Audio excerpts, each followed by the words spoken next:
Aos nossos amados e queridos irmãos em Cristo, graça e paz. Graça e paz da parte de Deus nosso Pai e do Senhor Jesus Cristo. Amados irmãos, neste tempo com vocês, eu quero compartilhar a continuação da mensagem sobre a perfeita varonilidade. Um homem maduro em Cristo. Nós vimos na mensagem anterior sobre a perfeita varonilidade, que há uma necessidade de nos tornarmos um homem maduro em Cristo. Esse é o significado de perfeita varonilidade. Um homem maduro, um homem completo, um homem perfeito em Cristo. E isso é algo que não acontece apenas individualmente, mas deve acontecer coletivamente com a igreja como corpo de Cristo. Nós vimos que há uma necessidade da igreja como corpo de Cristo ser edificada e nós chegarmos ao pleno conhecimento do Filho de Deus, à unidade da fé e do pleno conhecimento do Filho de Deus. E isso nos levará à estatura da plenitude de Cristo, a sermos um homem maduro, completo, perfeito, um homem pleno em Cristo, como igreja, como corpo de Cristo. Louvado seja o Senhor. E hoje eu quero continuar a mensagem, fazer a segunda parte dela, e hoje nós iremos ver os dois objetivos de ser um homem maduro em Cristo. E creio que nós seremos surpreendidos pela palavra de Deus, com aquilo que o Senhor tem mostrado a nós, tem revelado a nós pelo Espírito Santo. Nós iremos ver a palavra no seu contexto. E no contexto nós iremos ver os dois objetivos de sermos um homem maduro em Cristo, de atingirmos a perfeita varonilidade. Isso primeiro precisa ocorrer individualmente para depois ocorrer coletivamente, porque quando ocorre individualmente e outros indivíduos também alcançam isso e eles vão se unindo, tendo comunhão, isso vai se multiplicando para o corpo de Cristo. Por isso há uma necessidade dessa realidade, dessa verdade ocorrer individualmente primeiro, para que ela alcance toda a igreja, todo o corpo, todo o serviço de edificação da igreja.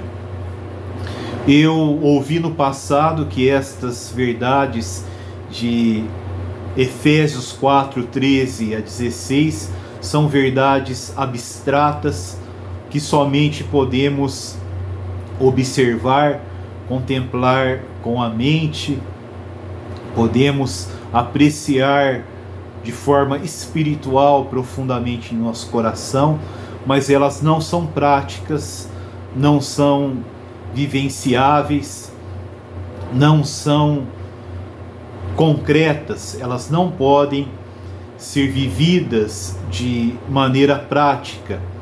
Isso é o que eu ouvi no passado. De início eu não concordei com isso, e buscando o Senhor durante esses anos, o Senhor me mostrou recentemente que as verdades de Efésios 4, 13 a 16 não são abstratas, mas são concretas, são práticas, são realidades que podem ser vividas e aplicadas, e elas são necessárias para a edificação do corpo de Cristo, para o crescimento dos santos. E também diante do Senhor, diante de vocês, eu quero deixar claro, eu creio que é a misericórdia do Senhor estar mostrando isso a nós.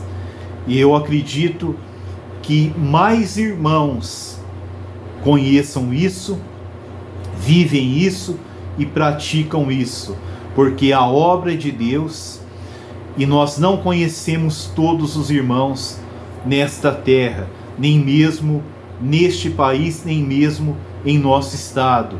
Eu creio que muitos irmãos que nós ainda não conhecemos, conhecem essas coisas, ensinam, praticam e vivem. Que o Senhor nos conceda a graça de um dia poder nos encontrarmos com mais irmãos, para aprendermos com eles, para sermos aperfeiçoados por eles. Eu me lembro quando um irmão pregou, falando sobre o livro de Zacarias, que Elias pensava que estava sozinho, mas Deus mostrou para ele, disse para ele que havia preservado 7.000 que não haviam se dobrado a Baal, não haviam dobrado os seus joelhos a Baal.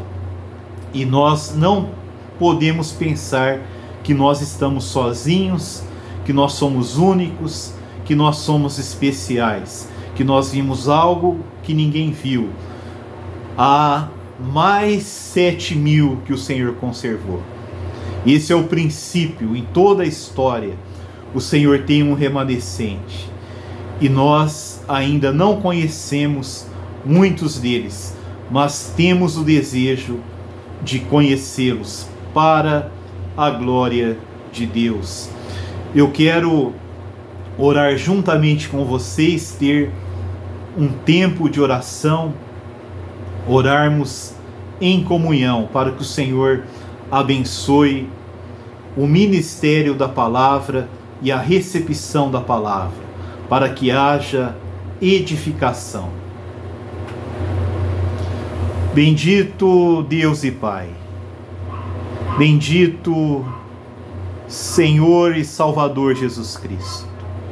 Te amamos, ó Pai, por causa do Teu Filho, que morreu por nós, que se entregou por nós, se entregou por causa da igreja. Cristo amou a igreja e a si mesmo se entregou por ela. E hoje Ele quer edificar a igreja.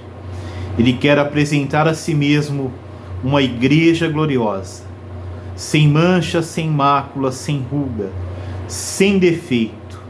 Igreja gloriosa. Louvado seja o Senhor. O corpo edificado, o corpo como um homem maduro em Cristo. Ó Pai, nos mostra a necessidade de sermos homens maduros em Cristo agora. Quais os objetivos de sermos homens maduros agora? Ó, naquele dia será a consequência do que vivemos hoje, de ataviarmos as nossas vestes, de termos os atos de justiça com o qual o Senhor irá nos vestir com linho finíssimo, resplandecente e puro, que são os atos de justiça dos santos, a roupa, a abordagem da igreja gloriosa se encontrando com o Cordeiro.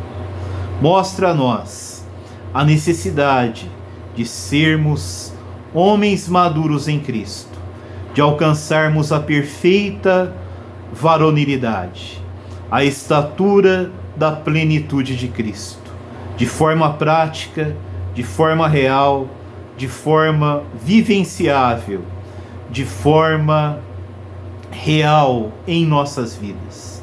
Ó Pai Celeste, Em nome do Senhor Jesus, oramos.